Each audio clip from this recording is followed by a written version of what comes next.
What up, y'all? I'm JT, Chef Tickles, the Alaskan Sniper. I'm here with your boy Chris Easy, Deuces -1, Chris Evans. What up? What up? We're joined here with our man, Big Daddy, the boy himself, Faraz Sani. What it do, baby? And let's get into it. This is Hoop Session. All right, cool. What's up, boys? All right, so draft happens, but also obviously a lot of other crazy shit went down recently in the NBA in terms of trades, moving up and down in the draft. We got our firm picks that everybody kind of expected with the number 1, 2, and 3.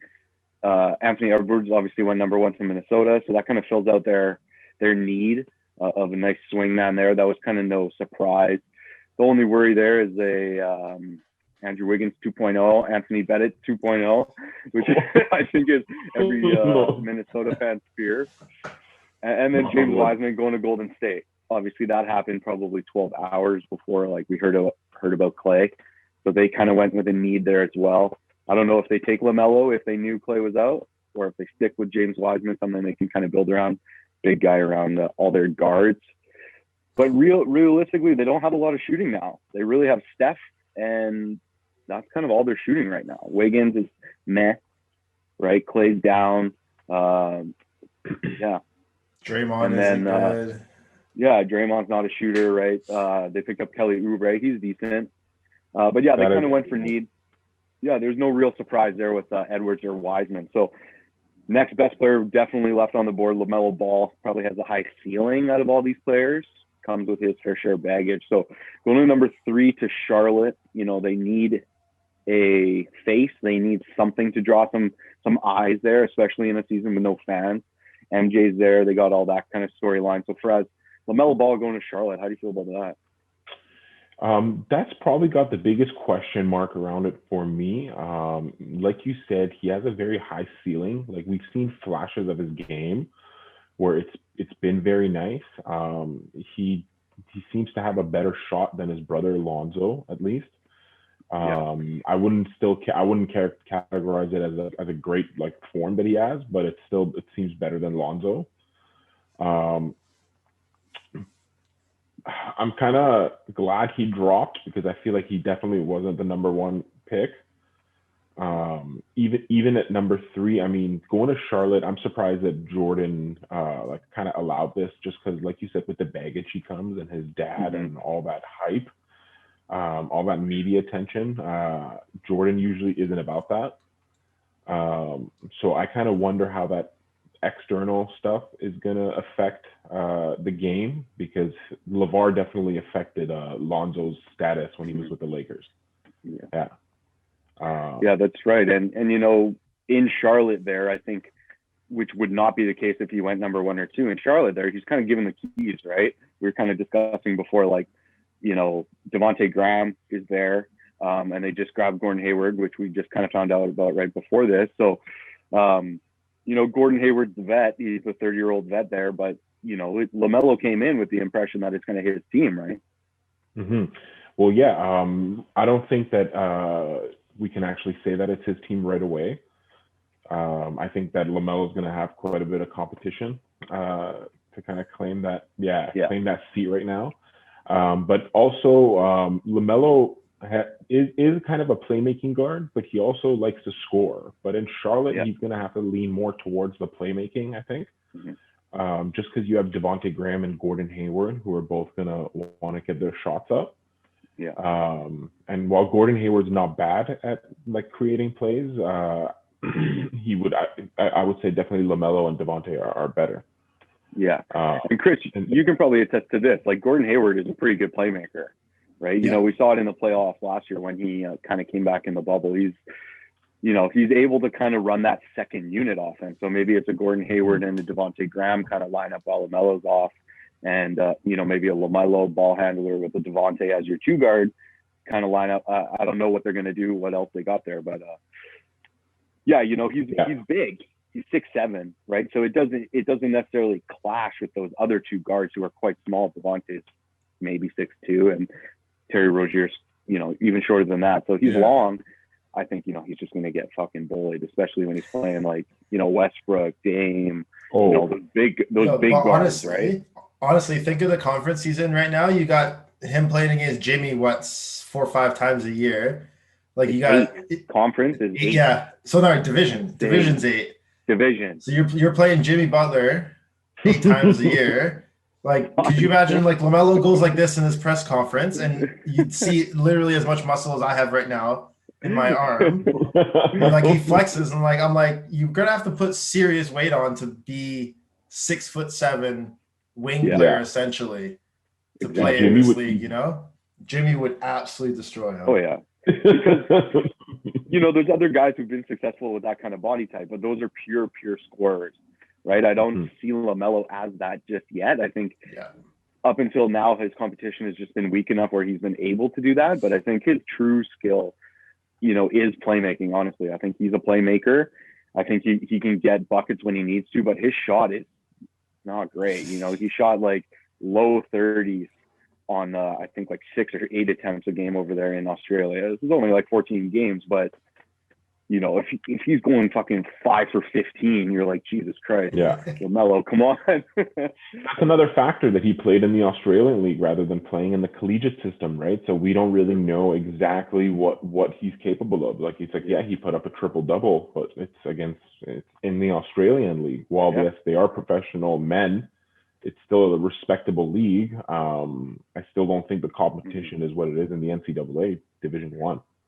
That's true. I think to that point, Faraz, I think playing overseas in Australians, like, and foregoing your college season, especially because he played in Lithuania before that too, right?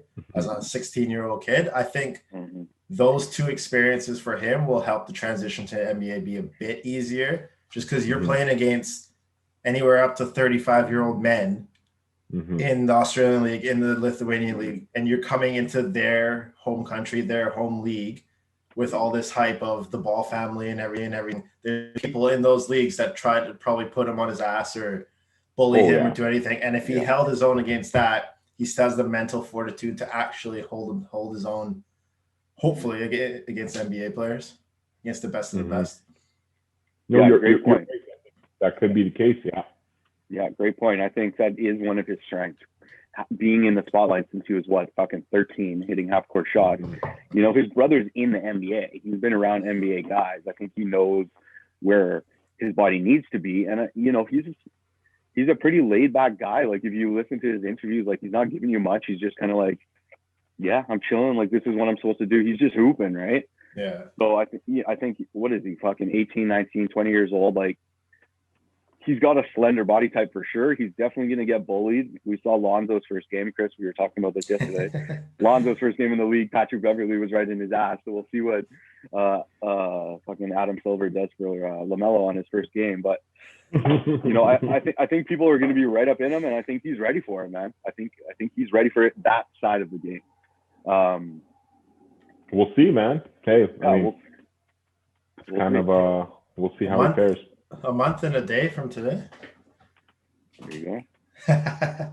Faraz, you got any more on LaMelo Ball there? I mean, no, man. I mean, I really do want to see how his game translates to the NBA. Like I said, we only got to see snippets of him because he was overseas. Yeah. It's still not the same as seeing him go against guys that are just as talented, if not more, like James Wiseman and Edwards and all these other guys coming in. Yeah. It would have been nice to see how he would fare against those guys. But I mean, only time can tell, man. I'm excited for tip off. I'm excited to see what he does. Yeah, exactly. So, you know, next, what kind of intrigued me there with Tyrese Haliburton dropping so far as he did. I think he went, pull up the draft board here, Haliburton, I think he went 12th. He went 12th to the Kings. Some people had him going 5th. Right. So Haliburton, I thought, was honestly going to be something that Golden State could trade out of the top 3, out of the top 5, you know, kind of get a piece and be able to draft somebody like Tyrese Haliburton. But ultimately he drops down to the Kings. You know, he's a 6'5", he's a long guard. They got him as a point guard, but he's a guard, you know. Going to the Kings, he'll be off ball, obviously, with De'Aaron Fox. With Bogdanovic, you know, likely out the door here, trying to find somewhere else. He definitely has some minutes there, probably playing playing backup to Buddy, which is nice. Not a whole lot of pressure there. But I think he's just got a lot of nice pieces. Like, he's all around just, I think, one of the better players in the league. He's not, he's not a specialist in anything, but, he's 6'5", he can shoot. He was above 40% shooting last year in college, which is, pretty damn good, obviously a bit closer. He's got good length, but he'll definitely need to bulk up. Same thing with LaMelo, right? I think the way that the league's transitioning now, where like these kids are coming in right at 19, all shooters, the body types are just kind of changing. So these guys are just having to grow into it while they're in the league, right? We see Brandon Ingram's like kind of finally getting to his body like 4 or 5 years later. Man. He's only like 24, he's 23, right? So Halliburton, I think, can be a nice piece. I have him up there as like maybe going to go as rookie of the year, depending on like what teams are able to do. There's 10 teams potentially making the postseason now with the play-in tournament. So, if they can get like a 9th, 8th seed and kind of he can average something nice there off the bench, he looks pretty good. And then the other one that I found really intriguing was RJ Hampton. So RJ Hampton went quite a bit higher than a lot of people thought. They had him going probably like early second round, something like that. He went 15th, I believe. And RJ Hampton, by way of Milwaukee, with all that, their moves that they did, ends up in Denver. So that's interesting too now. So, he's again another tall point guard. He's 6'5". Sorry, RJ Hampton here. I'm on the wrong. He's even he's about the same height, 6'5", right? He's got a long wingspan though. So if you're thinking about him next to Jamal Murray, you got a lot of length with Michael Porter Jr. there, probably playing the 4, getting a lot more minutes because we know Jeremy Grant this time with the Pistons, right? So trying to think of where these guys are actually going to fit in and how they're actually going to be able to like shine in the league. I think RJ Hampton kind of getting traded around there, going to the Nuggets. Again, not a whole ton of pressure for him. He's able to just kind of do what he can. He's going to learn from Jamal Murray, all those other veterans that are there. I think he has a good chance to be pretty good in the league too. So, Chris, what do you think with your Celtics there? Oh, who was it? Aaron Nesmith. That's probably had no clue who he was, to be perfectly honest, before the draft. Danny Ainge picked him, looked him up. Seems like quite a quality pick, a pretty high flying under the radar pick, I'd say. 6'6" guard from Vanderbilt. Elite 3-point shooter though, which I'm very excited about. He's shooting 52% from 3 and taking 8 threes a game. So I mean, you're hitting 4.5-ish threes a game in like NCAA D1, averaging 23 points per game. The only thing I can find with him now is that he did get hurt right at the start of January last year. Stress fracture in his foot. So that's sort of like a question mark. So a lot of people were saying he was meant to be drafted much higher, but with that injury, his stock like significantly dropped. But hey, Danny Ainge has a good eye for draft picks, I'd say. The Celtics have done quite well in the draft recently. And I mean, you add shooting to the Celtics bench, it's basically you're basically adding somebody for Jason Tatum and Jaylen Brown to have as a sub. So when you're adding scoring to your bench, and if one of those guys need a break or one of those guys are in foul trouble, I'd feel pretty confident throw a 52% shooter from 3 in there with Kemba coming off the pick and roll or Kemba passing out to the wing for Nesmith to shoot. I think that's quite a solid pickup and exactly what the Celtics needed. People have been saying he's a bit of a Klay Thompson-esque shooter. Whereas if you watch his highlights from Vanderbilt, it's more coming off his screens, running around baseline to baseline, trying to get open, a bunch of elevator screens where they just come in blocking the defender so he's open for a 3, and he's shooting it at such a high clip that he gets these shots off even with the highest defenders on him. Right. So it's almost like a JJ Redick. Exactly. Yeah, he runs around the court like JJ, runs around the court like Klay, trying to get open for the point guard to pass him the ball to shoot. Like catch and shoot easy threes, which is going to be quite fun to watch, especially having players like Kemba, JB, and Tatum around. And with the focus being all on them, that he can get quite open quite quickly. One interesting stat I read last night is basically when you go from college to the NBA, you lose around 5 to 9%. I don't know if this is correct, but you lose around 5 to 9% of your 3-point percentage from college in your first on year. Average. Yeah, so I'm saying if he's averaging 52% from 3, you're still averaging in the mid 40s. Going into the NBA. So fingers crossed there's no injuries lingering. I'm excited for this pick just because Celtics just lost Gordon Hayward as well for nothing. So hopefully this guy can turn it around and turn it into a good solid bench that we need. Right. Yeah, exactly. That's exactly how you put it, right? Losing Gordon Hayward, that spot is there. Celtics has always kind of been about their depth. Somebody like that with also like a Robert Williams out there kind of like complement each other really well, right? Spread the floor, let that guy go grab some offensive rebounds. Now they're going to throw in their big. Now this guy's going to get open 3. Faraz, you want to add anything on? I have one more thing. Yeah. One more thing on Nesmith, though. From his freshman year he's a sophomore. He got drafted as a sophomore. His freshman year, he averaged 11 points per game and wasn't known as this elite shooter. And then his sophomore year before injury, he started averaging 23 points per game at a 52% clip. So that's, I think, especially this year with no NBA Summer League, no anything like that happening, I think it's a huge, huge sign that says that basically he has the work ethic to get better himself over the summer, and obviously with coaches and stuff. And now you're putting him into an NBA organization with the facilities, with the coaches and the trainers. I think that jump will be even more significant based on the rest of the draft class. Right. Great point, man. And just you saying that, what's probably the difference from a freshman to a sophomore there, they know the kid can shoot, and now they're running plays for it. Now they're looking to do handoffs, like you said, elevator screens. You don't just get those shots. You got to draw plays for those shots, right? So going into a Brad Stevens system, a college type coach, he's going to be able to notice that and recognize that obviously way better than we can, right? So even in a bench role, he's going to be able to get those wide open looks. Faraz, do you know anything about? You want to add anything on Nesmith? On Nesmith, man, I'm curious to see how he comes up in that system, because I think Boston is the perfect place for a guy of his caliber to end up under that Brad Stevens. I hate to admit this to Chris, but under that Brad system. Finally.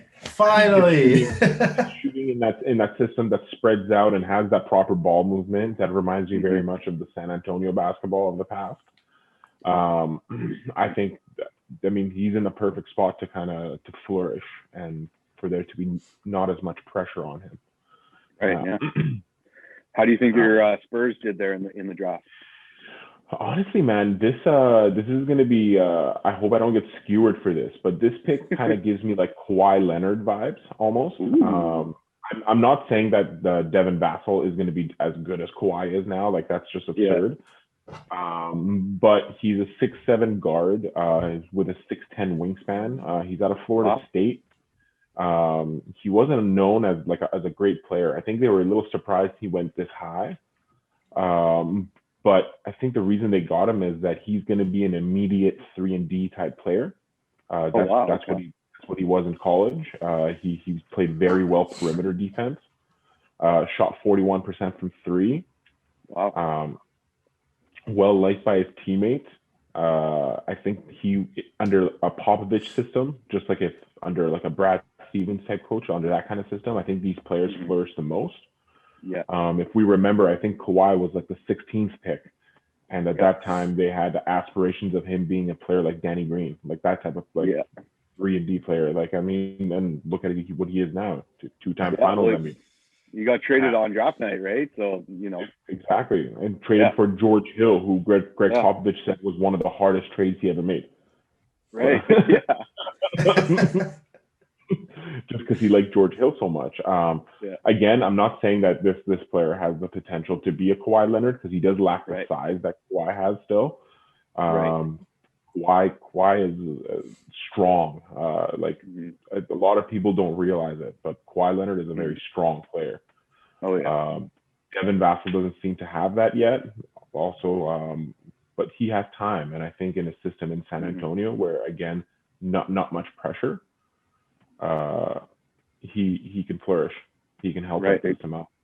Exactly. Yeah.